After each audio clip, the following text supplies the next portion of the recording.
la mbir yi ni mu demee. léegi foofu noonu ana mbirum politique wala mbirum état. ba léegi ma waxoon politique. fa nga jëm dama lay araftu pour nga jàll ci.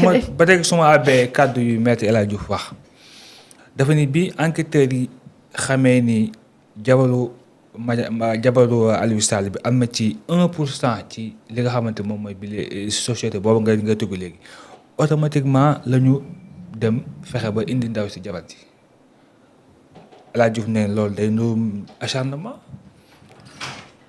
bi nu jàppee jabaru Madiambal Diagne nu wax ñu ni dafa nduru acharnement ñu jàpp jabaru Alioune Sall. non jàpp ko non dama ko waxee noonu. jàpp jabaru ndax ay olof laay wax.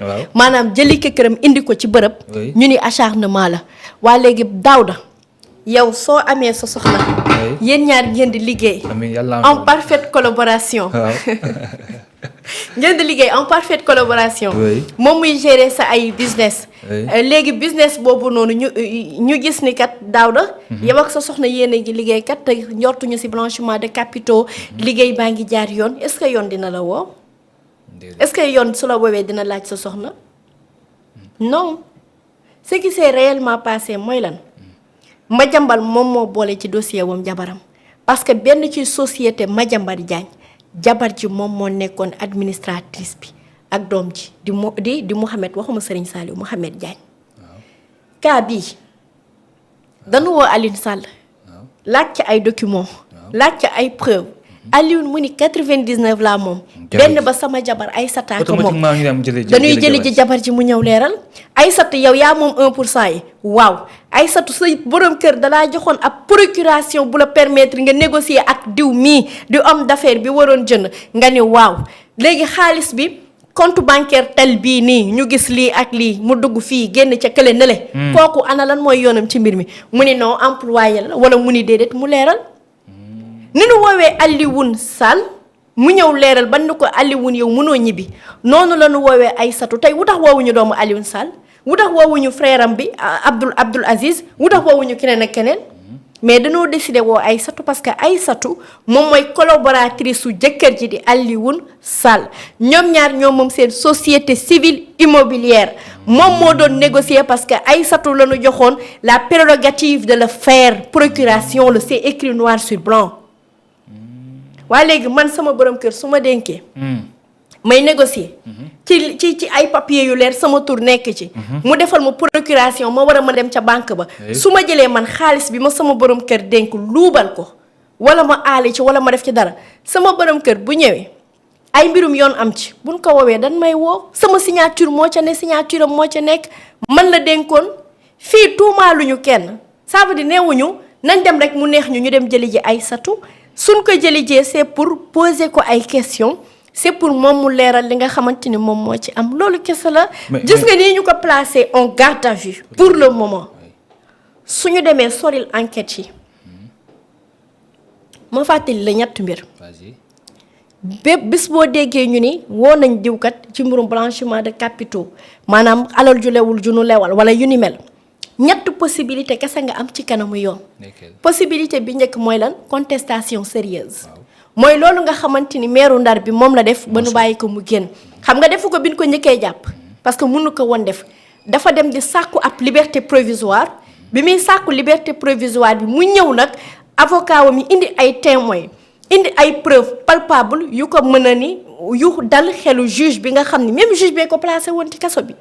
détention provisoire la amoon après mu doog di bénéficier wu liberté provisoire contestation sérieuse boobu bu amul ba Abdou Daouda da ngay def li ñuy wax remboursement total de l'argent wala cautionnement ce que Wally Seck avait fait Wally Seck bi ñu ko convoqué lu mu def dafa cautionner 210 millions lu ko permettre tey mu mën a tëggiwaat ay concert am waaw wala déet léegi beneen bi ci mujj mooy nga feebar maladie boo xamante ni wan nañu ni yow mënoo nekk ca kaso ba mu sérieuse. ok waaw lii ñett yi kese cay doxee. ndax fi nga ma jox léegi laa bëgg a ñëw parce que da nga tudd mbirum cautionnement waaye c'est qu'il a cautionné le même jour déposé CDC 210 millions ñu bàyyi ko mu ñibbi oui ou non. kan si. waaye Seck. waaw.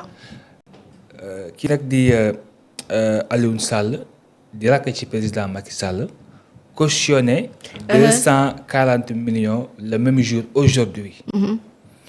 Le juge daal di jël gis xaalis bi le juge d'instruction gis xaalis bi selon maître El Hadj Diouf daal di koy jëbbal ki nga xamante moom mooy le procureur maître El Hadj Diouf daal ni le procureur moom dafa yéex a ñëw dafa tardé après juma la fa ñëw donc amul temps wu caytu bu baax a baax dossier bi ba yegg ci xaalis bi. donc il préfère bàyyi foofu noonu ki nga xamante ne moom mooy Aliou Sall ba lundi muy placé ko fi nga xamante ni retour de parquet. lan moo tax ñu bàyyi Wally Seck le même jour bi mu cautionné ñu bàyyi ñu téye fereeru ki nga xamante ne moom mooy Macky Sall te on avait entendu Ousmane Sonko ci ay meeting foofu ca Guédiawaye Lat Diop li mu ci waxoon ak ki nga xamante ne mooy Aliou Sall gis nga sax la vidéo sax gars yi ñu ngi ko indiwaat Aliou Sall ki disait que Ousmane Sonko waxoon na bis bu toogee ki dina ma tëj ci kaso bi. léegi déglu ma nag waa léegi déglu ma ndax laaj nga ma fi ñetti question ci benn question. dama fàtte xaaral ma ñëw li nga wax noonu vidéo boobu nga wax man moom laay mujjee ndax boobu aspect politique bi la léegi ndax dama nekkoon ci sillage bu am solo maanaam mbirum justice bi. Pourtant ci biir laaj bi tontu nga sa bopp. ndax quand tu as voulu comparer ce qui s'était passé avec Wally Seck et ce qui vient juste de se passer avec Aliou Sall c'est parce que ba tey xamoo yoon ni muy doxee Daouda. yoon mooy bànqaas bi nga xamante ni moom dalay topp selon des faits ak ay circonstances atténuantes yu ci am. Wally Ballago Seck ban jour lañ ko convoqué woon bi mu ñëwee 11h takk yàggu fa. moom dafa teel a xëy jëm jëli convocation. dafa jëli ji convocation déglu rek dafa jëli ji convocation wam dem jébbali ji koppar. parce que loolu c'est permis. ba pare dem wuy ji convocation ba pare génn dem ñibbi. le cas de Aliou Sall moo wax la différence bi xam nga lan la. Aliou kenn neewu ko da ngay dem kaso ba. déggoo ko de lan la wax retour de parquet ba tey mi ngi ci moom ci procédure judiciaire normale. mais fanaan na démb kaso. waaw non fanaanul kaso démb mais fanaan na démb foo xamante ne. déglu ma parce que non déglu ma. mais Wally Seck moom fanaanul. non bokkul ay waay nee naa la ne compare pas. bul comparer dossier Wally Seck ak Aliou Sall. ça veut dire deux dossiers la yoo xam ni bokkul. Wally Seck mënoon na joxe caution ñu bañ ko koo nangul mu def remboursement total dem yoonam. Wally mënoon na indi caution ñu bañ koo nangul mu def lan ab contestation sérieuse ñu nangul ko xam nga le cas de Aliou Sall lan mooy problème bi et je vais te le dire là vendredi kañ lañ ko convoqué hier jeudi bi ñu ko convoqué démb waxu caution nekku ca woon. procureur ou le juge ñi nga xamante ni ñoom ñoo lay wóolu dañuy xëy yow tamit 8h la ñuy xëy 9h la ñuy xëy 20h la ñuy wàcc. bu nu wàccee processus bi du continuer da lay wax le lendemain retour de parquet ñëwal yow tamit bul jàpp ni le procureur wala kum ci mënti doon benn dossier rek lay topp. nous sommes 18 millions de sénégalais ni muy dossier yi siiw rek ngeen di dégg mais ñaata sénégalais ñoo nekk ci procédure judiciaire boo xam ni procureur bi koy gérer juge bi koy gérer mooy gérer waale dossier ku siiw gérer waale keneen ak keneen est-ce que day stopper yeneen dossiers yi pour di concentrer wu ci benn dossier kese sénégalais gënul moroomu sénégalais. Le président de la République le 5 avril il stipule amul détenu milliardaire ku dul pauvre amul ku ñuy topp ci yoon ku milliardaire wala ku pauvre léegi ñoom tamit conscient des enjeux de l'heure dañuy topp procédure judiciaire ba mat léegi yow jeudi on te place en garde à vue ñu placer le garde à vue lundi nga xëy la vendredi ñëw procureur lan wax jumaa ginnaaw jumaa ga la ñëw bu ñëwee tey jii nii compter leen 1 milliard sax laa la wax. bu fekkee ni procureur bi amu ci gët wala boog juge bi amu ci gët ba war cee mën a àddu du ko def Daouda dan la naan retour de parquet mooy lan demaatal séjourné ji léegi boo ñëwee tey jàkkaarloo ak ñun nga indil ñu xool xam nga tey lundi moom mii di Aliou Sall et sa femme mën nañ dem jàkkaarloo ji ak enquête ak enquêteur bi leen di déglu le juge par exemple mu wax leen ni leen yéen ñi kat li ma gis mooy ñu bàyyi leen ngeen ñibbi ndax cautionné ngeen mais mën nañ ñëw mu ni leen non vous n'allez pas du tout sortir libre donc vous allez je sais pas moi dem ca kasotel. mais Maître El Hadj Diouf dañu ko dégg mu ni dafa proposé Aliou Sall dafa proposé 240 millions parce que xam na ni moom da nga ko bëgg a tëj il a même utilisé yéen da ngeen bëgg a tëj sama client donc Me El Hadji Diouf du avocat bu ndaw te du ñàkk am na lu ma xam ci la ma tax moom wax loolu le fait de vouloir faire punir à Aliou Sall. léegi Daouda oui Daouda xaaral xam nga waxu lan la ñuy wax 150 millions et cetera. moom oui li 240 oui 240 millions xam nga lan moo tax. stratégie la xam nga tey jii un avocat dafay dalay layal yow. son objectif c'est quoi c'est que nga génn ci libre. ci liñ lay toppee. wala bu dee yaa nga ca kasa ba mu def la tout ba ñu woyofal sa pen bu mënta woyofal lu pen bi mënul def ba doo dugg boo duggee mu génne la comme li dal Mansour Faye ak ay avocat wam léegi je t'explique Maître El Hadji Diouf c'est l'avocat bi mooy avocat bi nga xamante ni dossier bu mu yor da koy médiatiser.